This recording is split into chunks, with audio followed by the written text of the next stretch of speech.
On va parler aujourd'hui d'une histoire qui marque au fer rouge la conscience américaine. C'est l'histoire d'un enfant jugé sans être écouté, accusé sans aucune preuve, et dont le seul tort, finalement, était la couleur de sa peau. C'est une histoire qui aide à comprendre une blessure très, très profonde. La question centrale, elle est là, brute, directe. Comment est-ce possible? Comment une nation a-t-elle pu en arriver à exécuter un enfant de 14 ans? C'est une question qui dérange, mais il faut se la poser pour comprendre ce qui va suivre. Alors, tout commence avec un garçon. Oublions un instant les grands concepts et concentrons-nous sur lui. Un enfant avec un nom, des passions, des rêves. Son nom, George Stinney Jr. On est en 1944, en Caroline du Sud. George, c'est un gamin décrit comme plutôt timide, qui adore dessiner. Il aide sa famille, il a toute la vie devant lui. Sauf qu'il est noir, dans une Amérique qui est à l'époque profondément ségrégée. Et ça va tout changer. 40 kilos. Retenez bien ce chiffre, c'est ce qu'il pesait au moment des faits. 40 petits kilos. Ça dit toute sa fragilité de son statut d'enfant face à l'énorme machine judiciaire qui va littéralement l'avaler. Et puis, le drame. Les corps de 2 fillettes blanches sont découvertes. Très vite, la police arrête George. Pourquoi lui? Eh bien, la seule et unique raison, c'est qu'il aurait été la dernière personne à leur avoir parlé. C'est tout. Une simple conversation qui se transforme en mobile pour un double meurtre. Ce qui suit, ce n'est pas un procès, c'est une parodie de justice. D'abord l'interrogatoire. George est seul, sans ses parents, sans un avocat, complètement seul.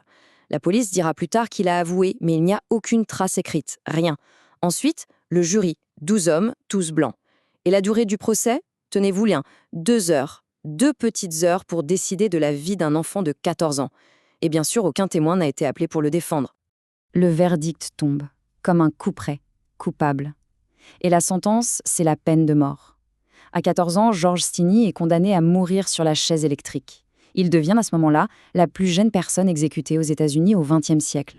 Et là, il y a ce détail, un détail absolument glaçant qui montre toute l'absurdité de la situation. Le jour de l'exécution, le 16 juin 1944, George est tellement petit, tellement léger, qu'il ne tient pas bien sur la chaise. Alors les bourreaux ont dû le faire asseoir sur un dictionnaire pour que sa tête puisse atteindre les électrodes. Alors, on en revient à notre question. Comment?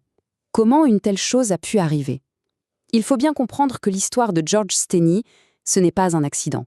C'est le produit d'un système. Un système construit sur des siècles de racisme. Il faut qu'on plonge dans ce contexte. Pour comprendre, il faut remonter le fil. Tout part de l'esclavage, bien sûr. Ensuite, en 1865, il y a l'abolition. Une liberté en théorie, mais dans les faits, la violence continue avec des groupes comme le Ku Klux Klan. Et puis surtout, il y a l'arrivée des lois Jim Crow qui vont officialiser la ségrégation. L'affaire Stinney, en 1944, c'est l'aboutissement tragique de toute cette histoire. Alors ces fameuses lois Jim Crow, qu'est-ce que c'était concrètement? Ce n'était pas juste une mentalité, c'était un véritable système juridique. Des règles écrites, noir sur blanc, pour maintenir les blancs et les noirs séparés et pour graver dans le marbre l'infériorité des citoyens noirs. Dans la vie de tous les jours, cette séparation était partout. Le slogan, c'était « séparés mais égaux ». Mais dans la réalité, c'était tout le contraire. Les noirs à l'arrière du bus, des écoles avec beaucoup moins de moyens, des hôpitaux de moins bonne qualité. La vie quotidienne était un rappel permanent de cette hiérarchie raciale. Mais face à cette oppression, une résistance a commencé à s'organiser. Des hommes, des femmes ont eu le courage de se lever et de dire « ça suffit ». C'est le début du grand mouvement pour les droits civiques. Ce mouvement a été porté par des voix très fortes, avec parfois des stratégies différentes, mais toujours avec ce même but, obtenir la dignité et l'égalité.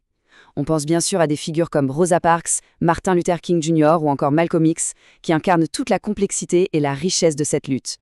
Prenons l'acte de Rosa Parks. C'est un exemple parfait.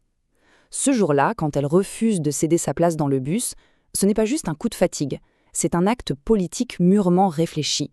Et ce simple geste a déclenché le boycott des bus de Montgomery, une action pacifique massive qui a duré plus d'1 an et qui a mené à une victoire historique. Et puis, bien sûr, il y a la vision de Martin Luther King. Son rêve résonne encore très fort aujourd'hui.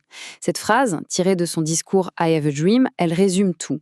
Elle dit simplement « Jugez-nous pour ce que nous sommes, pour qui nous sommes, pas pour notre apparence ». C'est un appel à une justice humaine, fondamentale. Grâce à tous ces combats, les lois Jim Crow ont finalement été abolies dans les années 60. Victoire. Mais est-ce que ça a suffi à guérir la blessure du racisme? Pas vraiment. L'histoire n'est pas finie et ses échos se font encore sentir. Cette chronologie, elle est assez frappante quand on la regarde. 1944, l'exécution de George. Puis on fait un bond. 2013, naissance du mouvement Black Lives Matter, suite à d'autres drames. Et juste après, en 2014, l'exonération de George. 70 ans. Il a fallu 70 ans pour que la justice reconnaisse son erreur. Oui, en 2014, un juge a enfin annulé la condamnation. C'est le résultat d'un long combat mené par sa famille et des avocats qui ont réussi à prouver que ses droits les plus élémentaires avaient été violés. C'est une victoire, bien sûr, une victoire pour sa mémoire, mais une justice qui arrive 70 ans trop tard, ça laisse un goût très amer. Alors, au final, qu'est-ce qu'on retient de tout ça? Quel est le message que nous laisse cette histoire si tragique? Au-delà de l'histoire, des lois, de la politique, le cœur du sujet, il est là. C'est l'histoire d'un enfant dont la vie a été anéantie par un système rempli de préjugés. C'est un miroir qu'on nous tend et qui nous interroge sur ce que vaut une justice sans humanité. Et cette citation de Martin Luther King, elle dit tout. L'injustice qui touche une seule personne, en réalité, elle affaiblit la justice pour tout le monde. L'affaire Steeny, ce n'est pas juste une tragédie américaine, c'est une histoire universelle. Et on termine sur cette question. Parce que se souvenir de George Steeny, ce n'est pas seulement se tourner vers le passé. C'est aussi s'interroger sur notre présent. Face aux injustices qui existent encore, aujourd'hui, qu'est-ce que la justice attend de nous?